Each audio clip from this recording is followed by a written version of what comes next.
Right. So यहाँ पे ध्यान से देखो, इस तरीके से हमारे पास क्वेश्चन है जिसकी हमें टाइम कॉम्प्लेक्सिटी क्या करना है, फाइंड आउट करना है by help of master theorem. So यहाँ पे जैसा मैंने बताया था कि यहाँ पे मास्टर थ्योरम क्या होती है, उसकी हेल्प से अपन टाइम कॉम्प्लेक्सिटी तो फाइंड कर सकते हैं किसी भी रिकरेंस रिलेशन की। जैसे यहाँ पे गिवन रिकरेंस रिलेशन है, इसकी मैं टाइम कॉम्प्लेक्सिटी फाइंड आउट कर सकता हूँ। बट कंडीशन क्या है कि वो मास्टर थ्योरम की जो कंडीशन है उसको अप्लाई करना चाहिए, मतलब उसको यहाँ पे सेटिस्फाई करना चाहिए, तब जाके यहाँ अपन क्या कर पाएंगे, सॉल्व कर पाएंगे इसको, है ना। देन अपन यहाँ पे टाइम कॉम्प्लेक्सिटी को फाइंड कर पाएंगे, राइट। सो सिंपल से यहाँ पे लिखते हैं किस तरीके से अपन को यहाँ पे सॉल्व करना है। सो फर्स्ट ऑफ ऑल हमें यहाँ पे गिवन है क्वेश्चन, तो हम लिख लेते हैं।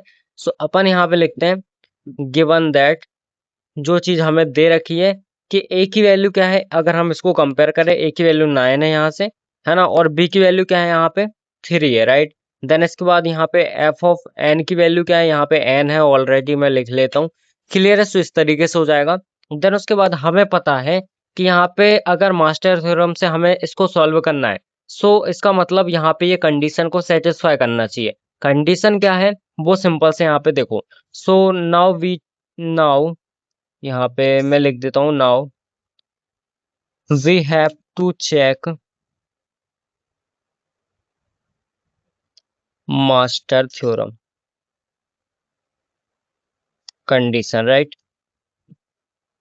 सो क्या कंडीशन है, सिंपल देखो, यहाँ पे ए की वैल्यू मतलब 9 इज, यहाँ पे क्या है, ग्रेटर देन इक्वल्स टू 1, बिल्कुल है। देन उसके बाद यहाँ पे 3 इज ग्रेटर देन 1 है, दैट मीन्स ये यहाँ पे मास्टर थ्योरम से सॉल्व हो जाएगा। सो यहाँ पे सिंपल सा लिख देते हैं अपन, we can solve, we can we can solve given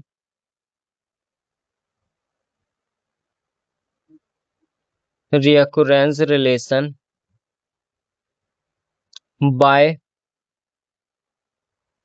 master theorem, right. So यहाँ पे मास्टर थ्योरम से अपन इसको सॉल्व कर सकते हैं, राइट। सो यहाँ पे इस तरीके से हो जाएगा।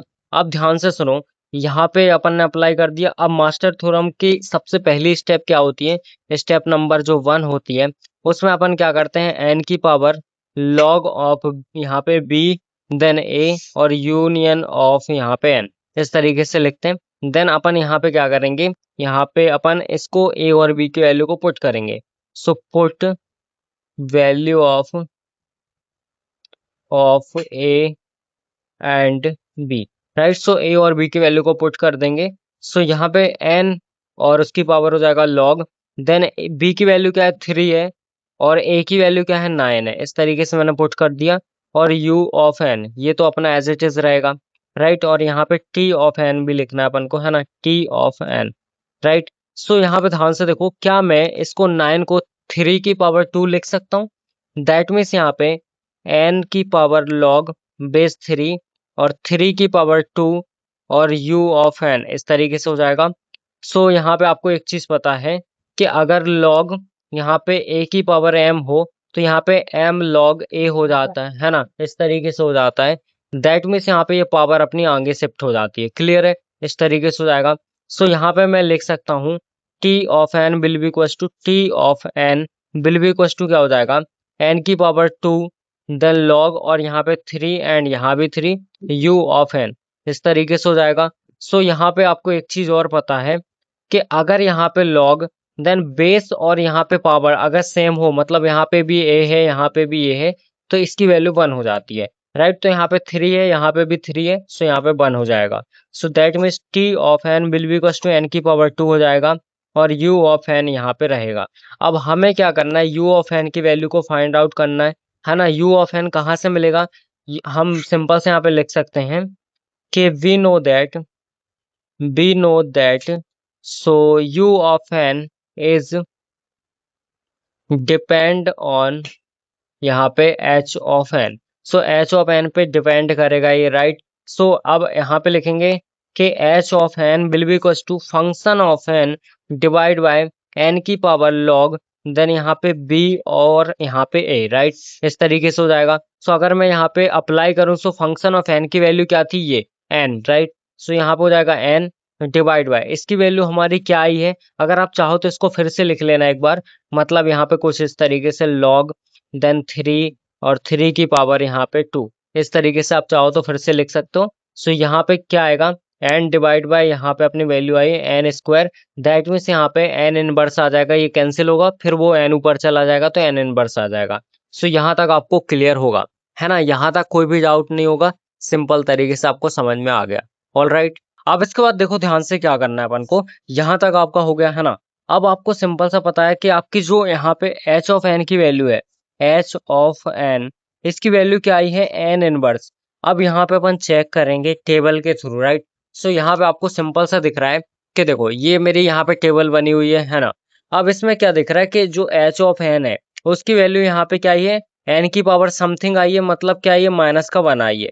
अगर -1 आई है तो अपन चेक करेंगे कि यहाँ पे अपना r, ये अपना r हो गया है ना। सो r क्या है, लेस देन है 0, ये वाली कंडीशन लग रही है, इसके जस्ट सामने अपना u ऑफ n आ जाएगा, मतलब यहाँ पे ऑर्डर ऑफ 1 यहाँ पे अपना u ऑफ n की वैल्यू होगी। सो यहाँ पे अपन लिखेंगे, सो यहाँ पे लिखेंगे कि अकॉर्डिंग अकॉर्डिंग टू टेबल, है ना, according to table r will be equal to -1, और यहाँ पे r क्या है, r अपना लेस देन 0 है। सो दैट मीन्स यहाँ पे, दैट मीन्स अपना u ऑफ n हो जाएगा क्या, ऑर्डर ऑफ 1, राइट, इस तरीके से अपना हो जाएगा।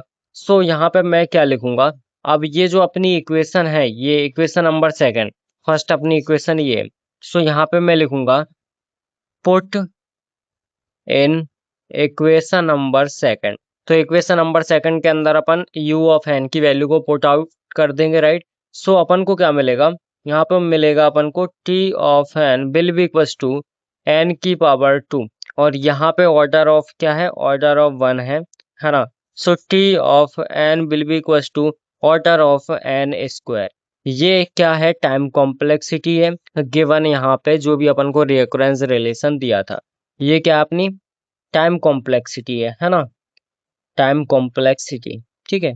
सो इस तरीके से आपको समझ में आ गया होगा कि टाइम कॉम्प्लेक्सिटी को अपन कैसे फाइंड आउट कर सकते हैं। क्लियर है।